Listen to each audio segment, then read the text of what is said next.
straight up bullshit beyond their years. Oh, I mean, for Liquid, you're spamming ZyJ, but what are they spamming for RNG? Yeah, when you're for South America, you got the...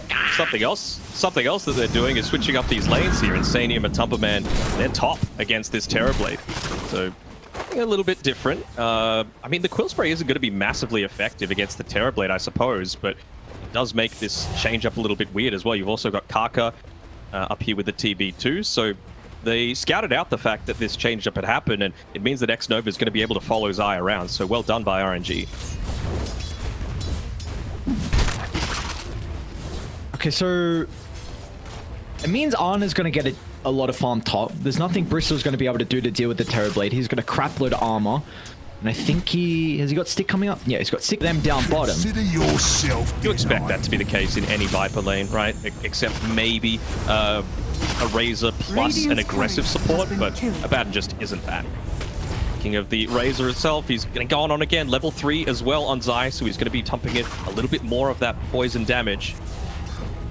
Oxy actually might be in trouble, although Zai's going to push on forward to stack up the poison attack, and Chels, he should tick out one charge, is buying some time, but it's not enough, and now the Abaddon as well. Zai's going to look to turn it back around. The shield breaks off some of the poison stacks for the moment, so Xnova will be able to reposition the tower, but Liquid continuing with this strong start, all the aggression coming out from them down bottom. Just 5 HP short from being able to survive there on Chalice. He had the Tango ticking, he used the stick, he was underneath the tower for the extra regen, but just wasn't enough. The bot side top, though, they're looking to make a little bit of a play here onto Kaka. Body blocking, though, to make sure that Ana might be able to get a few of these hits in onto the Bristle, and oh, the miss! Oh, no! Even Insania can do, right, on his Keeper of the Light and get a decent amount of farm. Spend his time stacking, though. We done? The double. Of course, they do have a Observer Ward nearby. They have no one that's going to be able to take it away. I was just going to say, you think it might be a bit too difficult for them to be able to contest that stack, however? I think it's going to be a lot difficult. He's in a lot of trouble top lane. He's got the Spy Carapace to work with, but the Goos and Quills are stacking up, and even Insania nearby to be able to refresh the abilities, and it's really... The way you kill the Viper is off the back of the physical damage. So we'll hold that thought as, yeah. They're trying to invade this stack taking.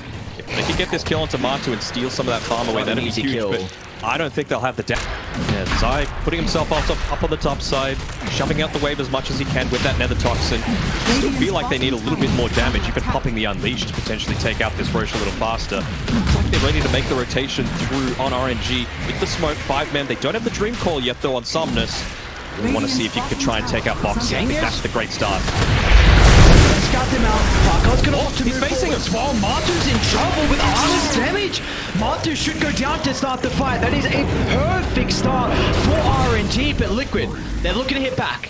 Matu, like, he just hit his big timing, right? He had the Aghanim Scepter available, but it just meant that he instantly got hit by that Spike Carapace. They had the vision as well of the Nyx Assassin being roaming around. The Sentry Ward was down.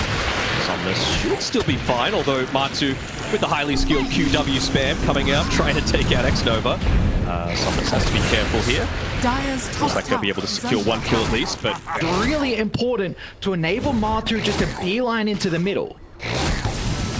Still, though, I'm not sure they're too worried about the damage coming back their way as well. This is something that I was talking about during the draft, is that RNG are going to suffer from this when meta's not available. Abaddon, Nyx provide you basically nothing.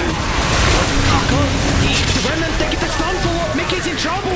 They need a way to be able to protect the Void Spirit. That's where the Force Up can come into play. And then MATU picks up the Devil Dribble to charge into the middle, flashing down one, moving to the Terrorblade next. Ana, he turns it back around with the Thunder. The buybacks are coming up from RNG, but can they reconnect to the team fight fast enough? As 8, the Remnant will hold back the escape of the Terrorblade. They've got to dissimulate to get the kill. It's all on Somnus now to turn the fight back around. He secures the double. The stuns again. Karthus going to move forward as well. The mark just with the stun. Chalice is going to try and charge up the high gun as well, but they need to respect Liquid. MATU back in the action, and he wants revenge, and he'll find it on Xnova. An easy kill into the Abaddon, but the control That's one thing that's lacking on Liquid for the moment. They can't keep the puck locked into place. So Somnus, he'll be out to the right side, but Chalice, he will not have the same fate. MATU will easily chase down the Razor, securing a big kill to the offlaner on RNG, and Somnus will continue to clean up the fights though. Feel the blink here.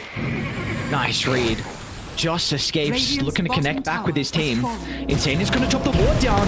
They can get the jump. It's going to be off the back of Boxy. They're in with the combo and raises out of this fight.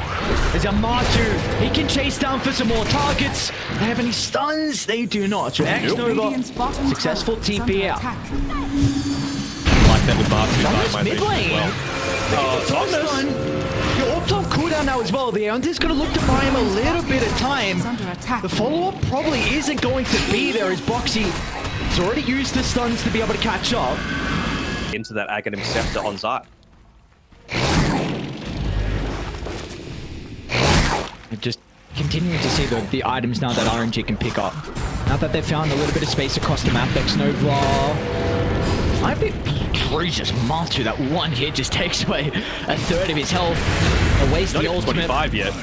He is gone. Yeah, just imagine how much damage MATU is going to be pumping out. His Creeps hitting onto that mid-tier 1 tower. The movement's obvious. They're forced to come back.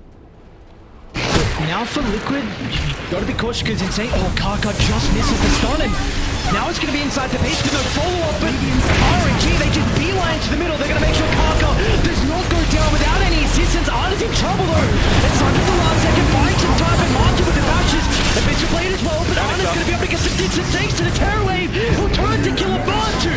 They're gonna be cautious. Look at the buybacks. That's how they can get back into this team fight. They'll just leave Arna alone, feeding him to the wolves with RNG. That is still a success in the end. That is multiple buybacks forced out. Being available, so Liquid feel confident enough to leave the base and try to pick someone else off.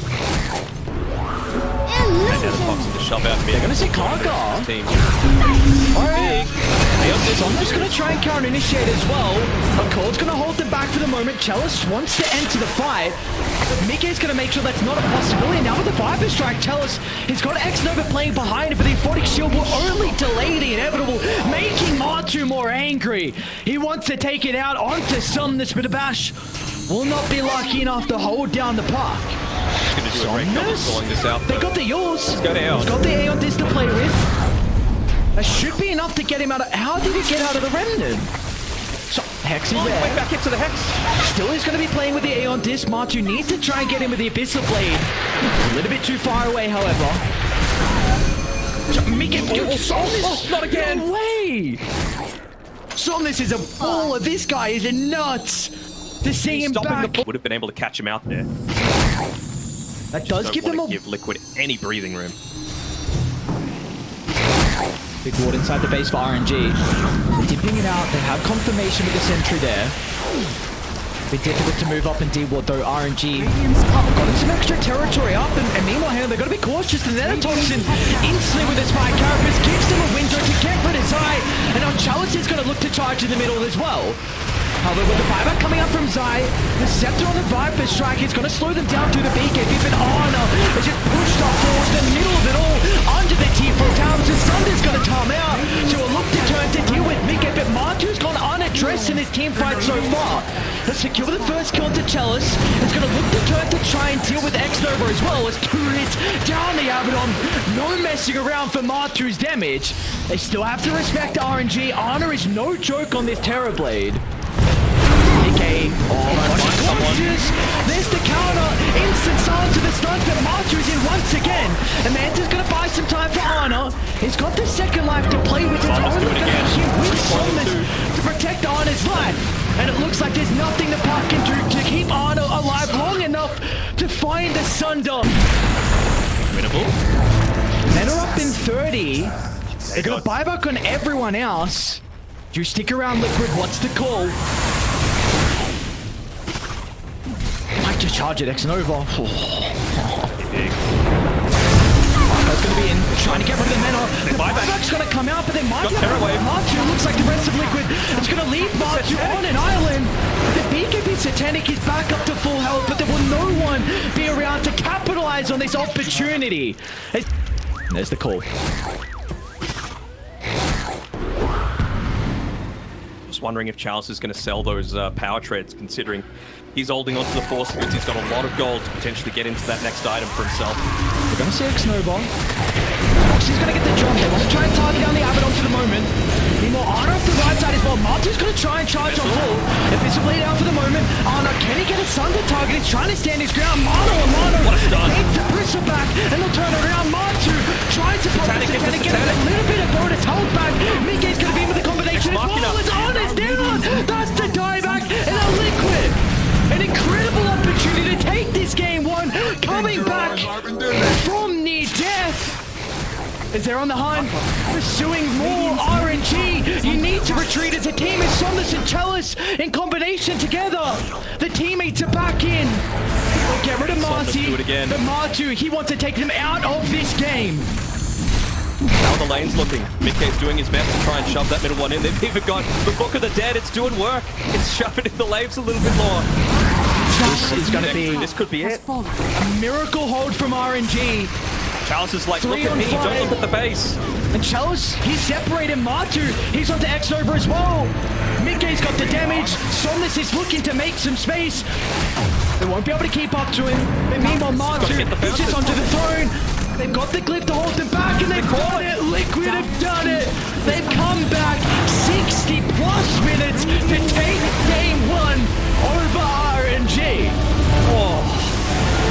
What a comeback coming through from them. This is the clutch people like to